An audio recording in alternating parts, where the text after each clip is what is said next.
Hello, welcome to my channel school help by Gunjan. Site है school help by Gunjan. इसमें हम class 7 से onwards science और मैथमेटिक्स के नोट्स प्रोवाइड करते हैं और एनसीईआरटी सॉल्यूशंस प्रोवाइड करते हैं और वर्कशीट्स प्रोवाइड करते हैं। आप मैथमेटिक्स पे जा कर के अपनी चॉइस का टॉपिक देख सकते हैं और उसमें आप ये नोट्स जो हैं उनको देख सकते हैं। आजकल हम कर रहे हैं नंबर सिस्टम, तो मैं वो ही आपको दिखाती हूँ। नंबर सिस्टम पे हमने क्लिक किया और ये जो है नोट्स खुल गए हैं। ये नोट्स हमने एकदम स्टेप बाय स्टेप समझाए हैं, यहाँ तक कि डायग्राम भी स्टेप बाय स्टेप दिए हैं ताकि कॉन्सेप्ट जो है वो आसानी से समझ में आ सके। इसी तरीके से ये साइंस के नोट्स हैं। आप साइंस पे क्लिक करिए और साइंस के यहाँ साइंस पे क्लिक करते हैं तो ये साइंस के नोट्स खुल जाते हैं और साइंस के नोट्स में आप जिस पे भी जो आपको टॉपिक चाहिए आप उस पर क्लिक करके नोट्स देख सकते हैं। इसी तरीके से ये ड्रॉप डाउन मेन्यू में जाएंगे तो एनसीईआरटी सॉल्यूशंस हैं, साइंस के, मैथ्स के, क्लास वाइज, और इसी तरीके से ये वर्कशीट्स हैं।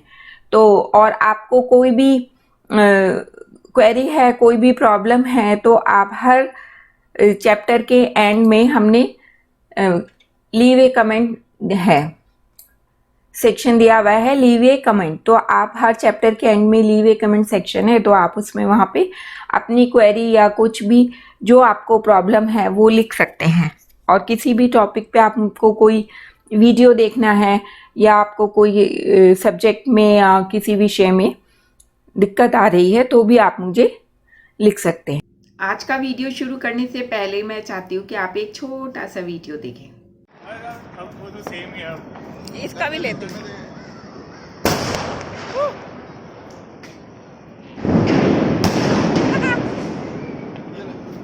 बस गो।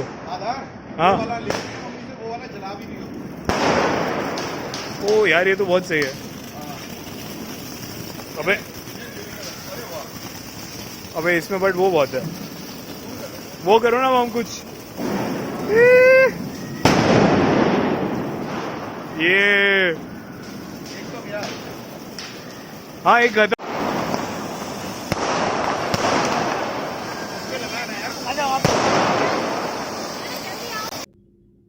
देखा आपने इस वीडियो में पटाखों की आवाजें और कलर्स कितने खूबसूरत थे।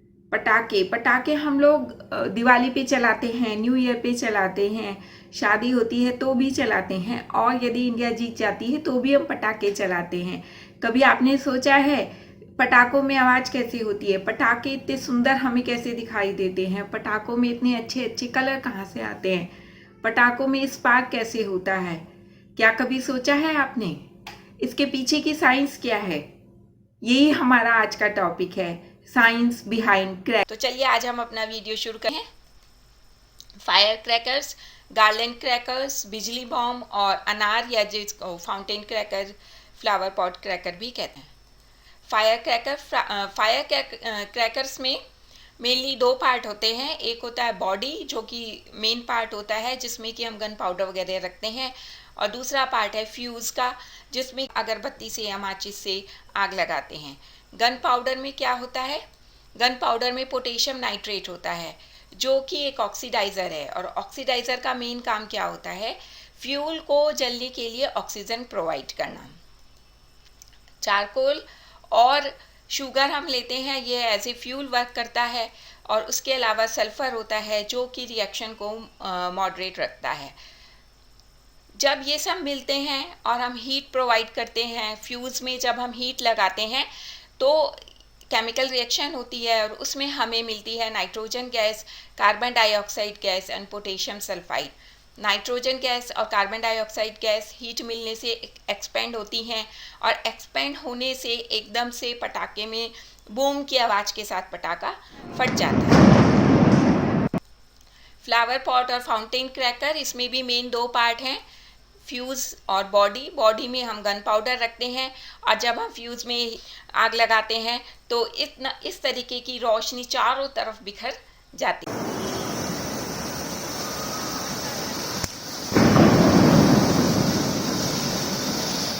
में भी दो पार्ट होते हैं। पहला मेन बॉडी होता है जिस पे कि गन पाउडर चिपका हुआ या केमिकल मिक्सचर चिपका हुआ होता है और एक लंबी स्टिक होती है जिससे पकड़ करके हम इस पटाखे को चलाते हैं। तो इसकी केमिकल मिक्सचर में क्या क्या होता है, ब्लैक पाउडर जिसको आप गन पाउडर भी कह सकते हैं, और ऑक्सीडाइज़र होता है जो कि फ्यूल को ऑक्सीजन प्रोवाइड करता है, और आयरन और स्टील पाउडर होता है या उसके फ्लेक्स होते हैं जो कि इसमें चमक देते हैं। इसमें क्या करते हैं, जब ये मिक्सचर को हम बनाते हैं उसमें थोड़ा सा पानी डाल देते हैं, उससे चिपचिपा हो जाता है और स्टिक को उसमें डुबो देते हैं। फिर स्टिक पे वो मिक्सचर लग जाता है और पीछे स्टिक को थोड़ा सा छोड़ दिया जाता है पकड़ के चलाने के लिए। और जब हम इसमें आग लगाते हैं, आगे के बॉडी का पार्ट है उसमें हीट देते हैं, तो ये जब आपने देखा होगा खूब तेज रोशनी होने लगती है और आवाज़ आती है, तो ये क्रैकलिंग साउंड कहाँ से आती है? ये क्रैकलिंग साउंड आती है इसमें मौजूद आयरन और स्टील से, जो कि जब बर्न करते वक्त क्रैकलिंग की, और ये स्पार्क जो इसमें होता है वो कैसे होता है, ये होता है जो इसमें हमने एल्युमिनियम डाला, आयरन डाला, स्टील डाला, जिंक डस्ट डाला, ये सब जब जलते हैं तो, या इनको कहिए कि जब हम हीट देते हैं तो एल्युमिनियम है, स्टील है, आयरन है, ये सब बर्न होना शुरू होते हैं और फिर ये इल्यूमिनेट करने लगते हैं। जब ये जलने लगते हैं तो वो जो रोशनी है वो हमें दिखाई देती है और उसे हम कहते हैं स्पार्क। तो जब हमारी फुलझड़ी जलती है तो वो कुछ इस तरीके की रोशनी चारों तरफ बिखेर देती है। ये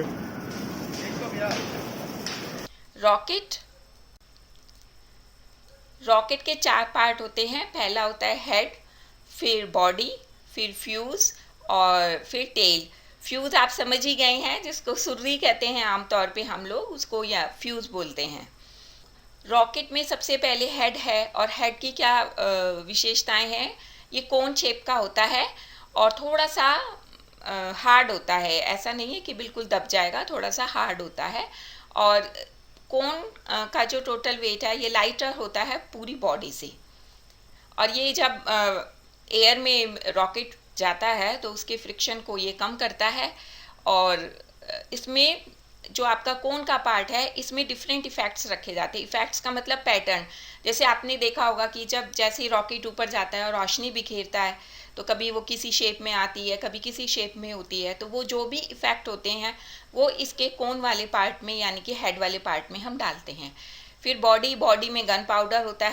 गन पाउडर के अंदर ऑक्सीडाइज़र होगा, फ्यूल होगा, जो हम पहले पढ़ाए हैं वो ही गन पाउडर का मिक्सचर तैयार होगा।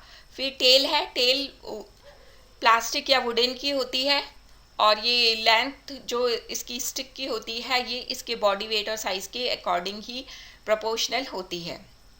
और ये टेल रॉकेट को एयर में सीधा लेकर के जाने के लिए होती है। फिर है फ्यूज़ यानी कि सुर्री। ये हमें पता ही है कि इसमें ये होती इसलिए है कि हम इसमें यहाँ पे हीट दे सके, आग लगा सके, तो ये आगे जिससे कि धीरे धीरे इसकी केमिकल रिएक्शन हो। और जब हम हीट देते हैं रॉकेट की सुर्री में तो nitrogen gas and carbon dioxide gas expends होती हैं, और रॉकेट जो है एक्सर्ट करता है एक बैकवर्ड फोर्स गैसेस पे और एक्सपेल करता है उन्हें बहुत ही हाई वेलोसिटी के साथ बाहर निकालता है। गैसेस भी रॉकेट के ऊपर एक रिएक्शन फोर्स लगाती हैं फॉरवर्ड डायरेक्शन में, तो इस वजह से रॉकेट हवा में ऊपर उड़ जाता है। और जब हवा में ऊपर रॉकेट जाता है तो वो वहाँ पर जब पटाखा फटता है या रॉकेट फटता है तो कुछ इस तरीके का इतना खूबसूरत दृश्य हमें देखने को मिलता है। फिर है 2 stage air shell works and multi shell air works.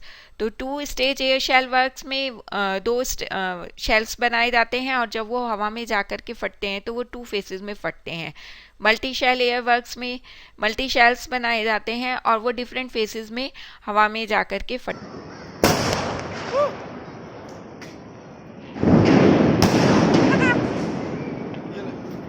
बस। इसके बाद है पॉप अप क्रैकर्स वही क्रैकर्स हैं जिन्हें कि हम धरती मार कहते हैं।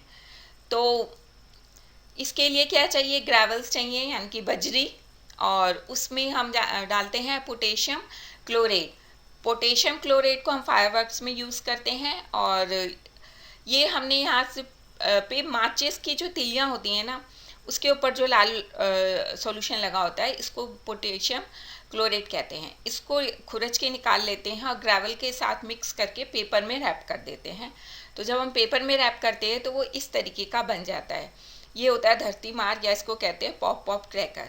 इस क्रैकर में ग्रेवल बहुत ज़्यादा मात्रा में होता है। ग्रेवल का मास रेशियो जो है वो एक्सप्लोसिव यानी कि पोटेशियम क्लोरेट से बहुत ज़्यादा होता है। तो जब हम इसको धरती पे मारते हैं तो इसका मास अधिक होने की वजह से हमें फिज़िकल हार्म कुछ भी नहीं होता, क्योंकि ये बिल्कुल एक बैरियर की तरीके से एक्सप्लोसिव के अगेंस्ट काम करता है, और जो उसकी शॉक वेव्स होती हैं वो हम तक नहीं पहुंचती, हमें कोई भी फिज़िकल हार्म नहीं होता। यहाँ तक कि यदि कभी बिल्कुल आपके पैर के पास भी गिर जाए, या सबने महसूस भी किया होगा, तो आपको कोई हार्म नहीं होगा, बस जोर की एक आवाज़ होती है। तो ये क्रैकर सबसे सेफ क्रैकर माना जाता है, और इसे हम कहते हैं धरती मार। ये हमने अपने बचपन में बहुत खेला है।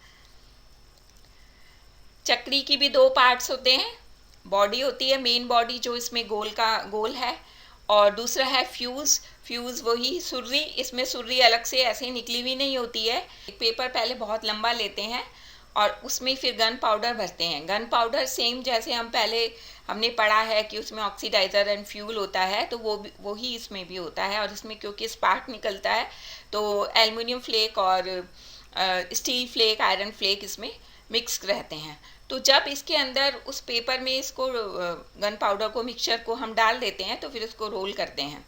तो रोल करते वक्त जो बाहर एक छोटा सा पार्ट, और इस सुर्री में ही आग लगाते हैं, तब ये घूमना शुरू कर देती है चक्री। तो ये चक्री जो घूमती है वो सेंट्रीपिटल फोर्स की वजह से घूमती है। जैसे कि हमें पता है कि सेंट्रीपिटल फोर्स जो है वो सेंटर की टुवर्ड्स एक्ट करता है, तो इससे ये इधर उधर भागती नहीं है। चक्री इधर उधर भागती नहीं है, वो अपनी ही जगह पे गोल गोल घूमती रहती है। और जब हम इसकी फ्यूज़ में या सुर्री में आग लगाते हैं, तो जो स्पार्क होते हैं वो इस तरीके के हमें दिखाई देते हैं। तो ये कितना खूबसूरत लग रहा है। ये हम जितने भी फायरवर्क्स देखते हैं उसमें इतने खूबसूरत कलर्स कहाँ से आते हैं, तो आइए देखते हैं। ये आते हैं मेटल सॉल्ट से, और सॉल्ट हमें मिलता है न्यूट्रलाइजेशन के प्रोसेस में, जिसको कि हम एसिड बेसिस एंड सॉल्ट में पढ़ चुके हैं। डिस्क्रिप्शन बॉक्स में आपको लिंक दे दूंगी। और सॉल्ट्स क्या है, ये ऑक्सीडाइजर्स हैं। और ऑक्सीडाइजर्स मैंने आपको भी बताया कि ये फ्यूल्स के बर्न करने में ऑक्सीजन प्रोवाइड करते हैं। इनके एग्जाम्पल हैं जैसे नाइट्रेट है, क्लोरेट्स है, एट्सेट्रा। तो अब हम देखेंगे कि कौन से हमें मेटल से कौन सा कलर मिलता है। तो स्ट्रोंशियम कार्बोनेट वो रेड कलर प्रोवाइड करता है। कैल्शियम क्लोराइड ये ऑरेंज कलर प्रोवाइड करता है। सोडियम नाइट्रेट से येलो कलर, और बेरियम क्लोराइड ग्रीन, और कॉपर क्लोराइड ये प्रोवाइड करता है ब्लू कलर। तो इस तरीके से हमें इतने खूबसूरत रंग जो हैं क्रैकर्स में देखने को मिलते हैं। तो इस तरीके से हमने साइंस बिहाइंड क्रैकर्स को समझा। हमने समझा कि किस तरीके से क्रैकर्स में साउंड होती है, क्रैकर्स में कलर्स आते हैं, ये सब हमने समझा। हमारी एक एजुकेशनल वेबसाइट है school@paigunjan.com। वहाँ पे हम 7th ऑनवर्ड्स साइंस और मैथ्स के नोट्स प्रोवाइड करते हैं, NCERT सॉल्यूशंस प्रोवाइड करते हैं, और वर्कशीट्स प्रोवाइड करते हैं, जो कि आप वहाँ पर जाकर के school@paigunjan.com पे देख सकते हैं। उसका प्रिंट भी ले सकते हैं, स्क्रीनशॉट ले सकते हैं। और कोई भी प्रॉब्लम आती है तो आप मुझे कमेंट बॉक्स में लिख सकते हैं। किसी भी एजुकेशनल टॉपिक पे आप वीडियो देखना चाहते हैं तो वो भी आप मुझे कमेंट बॉक्स में लिख सकते हैं। Please like, share and subscribe my channel. Thank you.